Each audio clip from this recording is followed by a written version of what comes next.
భారతరత్న రాజ్యాంగ నిర్మాత doctor BR Ambedkar గారి 135వ జయంతి ఉత్సవాలను అత్యంత ఉత్సాహవంతమైన వాతావరణంలో ప్రపంచవ్యాప్తంగా జరుపుకోవడం చాలా సంతోషంగా ఉంది. సమీక్షించుకోవాల్సిన అవసరం ఉన్నది. కేంద్రంలో ఉన్న భారతీయ జనతా పార్టీ ప్రభుత్వం కుల విద్వేషాలను రెచ్చగొడుతూ, మత విద్వేషాలను రెచ్చగొడుతూ రాజకీయం చేస్తున్నది.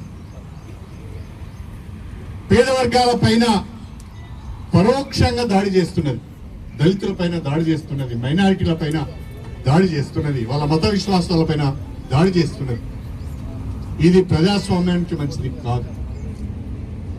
డాక్టర్ బిఆర్ అంబేద్కర్ గారు సూచించిన మార్గంలోనే అందరం పయనించవలసిన అవసరం ఉంది. అన్ని మతాలను గౌరవిస్తూ, అన్ని కులాలను సమభావంతో చూస్తూ అందరం కూడా రాజ్యాంగం కల్పించిన హక్కులను వినియోగించుకుంటూ ముందుకు సాగవలసిన అవసరం ఉన్నది.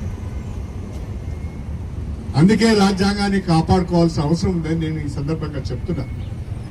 రాజ్యాంగానికి సవరణలు చేయాలని, రాజ్యాంగానికి తూట్లు పొడవాలని, రిజర్వేషన్లను ఎత్తివేయాలనే కుట్ర జరుగుతున్న ఈ పరిస్థితిలో మనందరం కూడా సమిష్టిగా ఆ కుట్రలను ఎదుర్కోవాల్సిన అవసరం ఉన్నది. దయచేసి చిన్న చిన్న భేదాలను, అభిప్రాయాలను పక్కన పెట్టి దళిత జాతి సంక్షేమం కొరకు, వాళ్ళ భవిష్యత్తు కొరకు అందరం కూడా కలిసికట్టుగా పనిచేయవలసిన అవసరం ఉంది అనే విషయాన్ని ఈ సందర్భంగా గుర్తు చేస్తూ, నాకు ఒక అవకాశం వచ్చింది ఇక్కడ ఎమ్మెల్యేగా. నేను ఈరోజు 26 కోట్ల రూపాయలతోని రెవెన్యూ డివిజన్ కేంద్రంలో కార్యాలయాల సముదాయాన్ని ఒకటి కడుతున్నాం. బహుశా అది ఇంకొక 6 నెలలకో 9 నెలలకో పూర్తయ్యే అవకాశం ఉన్నది. నేను ఈరోజు ప్రకటిస్తున్నాను,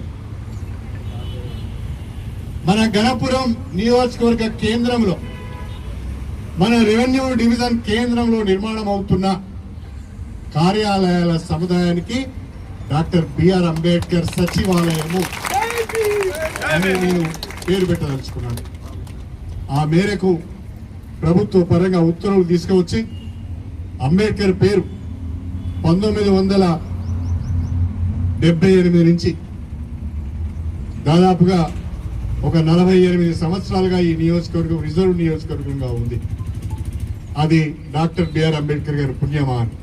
కాబట్టి ఆ సచివాలయానికి చిరస్థాయిగా మరొక 100 సంవత్సరాలు అంబేద్కర్ ఆ భవనంలోకి ఎంటర్ అవుతూనే డాక్టర్ బిఆర్ అంబేద్కర్ సచివాలయం చదువుకొని ముందుకు పోయే విధంగా ఆ సచివాలయానికి డాక్టర్ బిఆర్ అంబేద్కర్ సచివాలయం అని పేరు పెట్టి ఆయనకు నివాళులు అర్పించుకుంటామని చెప్పి ఈ సందర్భంగా తెలియజేసుకుంటూ, సంస్కరణవాది, మహిళా పక్షపాతి, దళితులకు దైవంతో సమానం. ఆ మహనీయుడి జయంతిని జరుపుకోవడమే కాకుండా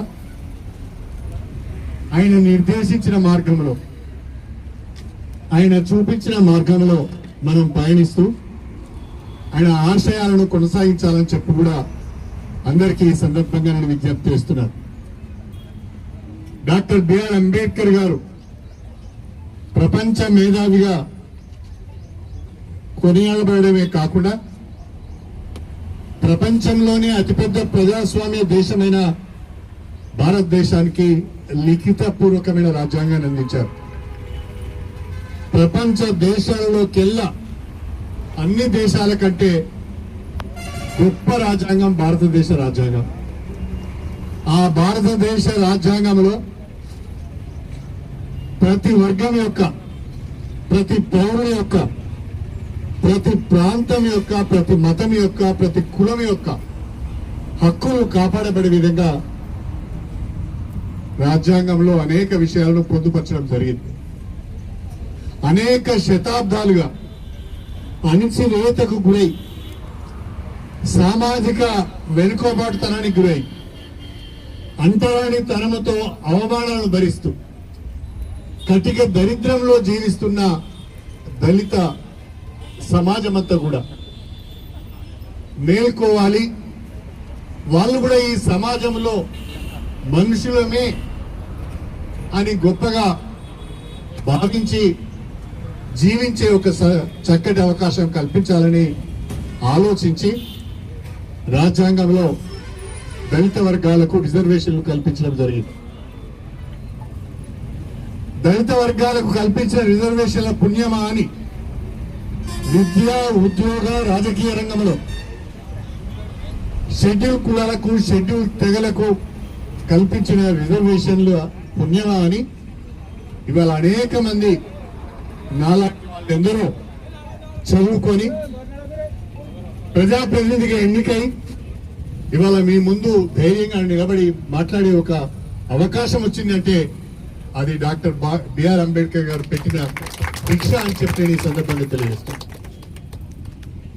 మనం ఎవరం కూడా మన మూలాలను మర్చిపోవద్దు. ఏ గుడిసెల నుంచి వచ్చామో, ఏ పల్లెటూరు నుంచి వచ్చామో, ఏ తండా నుంచి వచ్చామో ఆ మూలాలను మర్చిపోవద్దు. ఆ వర్గాలకు సంబంధించిన పేద ప్రజలకు నిజాయితీగా పనిచేసే ప్రయత్నం చేయాలి. 100% మనం జయప్రదం కాకపోవచ్చు, కానీ ఉన్నంతలో అయినా కొంతమేరకైనా నీతిగా, నిజాయితీగా పనిచేసే ప్రయత్నం చేయాలి, న్యాయం చేసే ప్రయత్నం చేయాలి. అదే అంబేద్కర్ గారు కోరుకున్నారు. కానీ ఈ మధ్య కాలంలో మనం చూస్తున్నాం, రాజ్యాంగం పైన దాడి జరుగుతున్నది, అంబేద్కర్ పైన దాడి జరుగుతున్నది, రిజర్వేషన్లను ఎత్తివేసే కుట్ర జరుగుతున్నది. దీన్ని మనం అందరం కూడా సమైక్యంగా ఎదుర్కోవాల్సిన అవసరం ఉన్నది.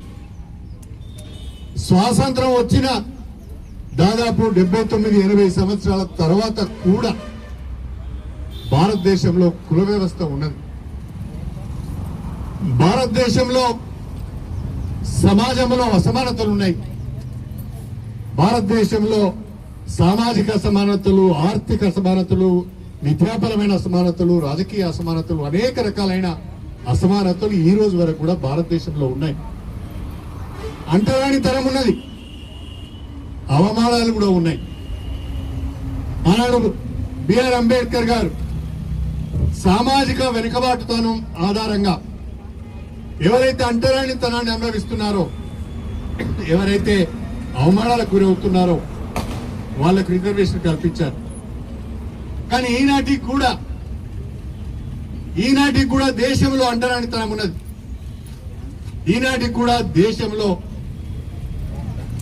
చిన్న కులాలు, నిమ్న కులాలు, దళిత కులాలు అవమానాలు భరిస్తున్నాయి. ఈ పరిస్థితుల్లో రిజర్వేషన్లను ఎత్తివేయాలనే కుట్ర జరుగుతున్నది. పరోక్షంగా కేంద్ర ప్రభుత్వం ప్రభుత్వ రంగ సంస్థలను ప్రైవేట్ పరం చేస్తూ దళితుల ఉద్యోగాలను తీసేస్తున్నది. అదేవిధంగా నిన్న మొన్న ఒక సుప్రీంకోర్టు తీర్పు వచ్చింది. ఆ తీర్పులో దళిత క్రిస్టియన్లకు రిజర్వేషన్ లేదు అని తీర్పు ఇచ్చారు. కానీ నేను సుప్రీంకోర్టును సవినయంగా, వినమ్రంగా కోరుతున్నాను, మీ తీర్పును పునః సమీక్షించుకోవాల్సిన అవసరం ఉన్నది. ఎందుకంటే కులము పుట్టుకతోనే వస్తుంది, మతం మధ్యనే వస్తుంది. రాజ్యాంగం మనకు హక్కు కల్పించింది, మనం ఏ మతమైనా స్వేచ్ఛగా ఎంచుకోవటానికి, ప్రాక్టీస్ చేయడానికి మనకు అవకాశం ఉన్నది. కులం అనేది బై యాక్సిడెంట్, మనం ఏ కులంలో పుడతామో మనకు తెలిసి పుట్టాం.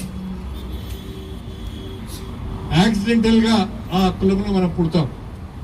ఆ తర్వాత మనకి ఇష్టమైన మతాన్ని ఎంచుకొని ఆ మత విశ్వాసంతో ముందుకు వెళ్తాం.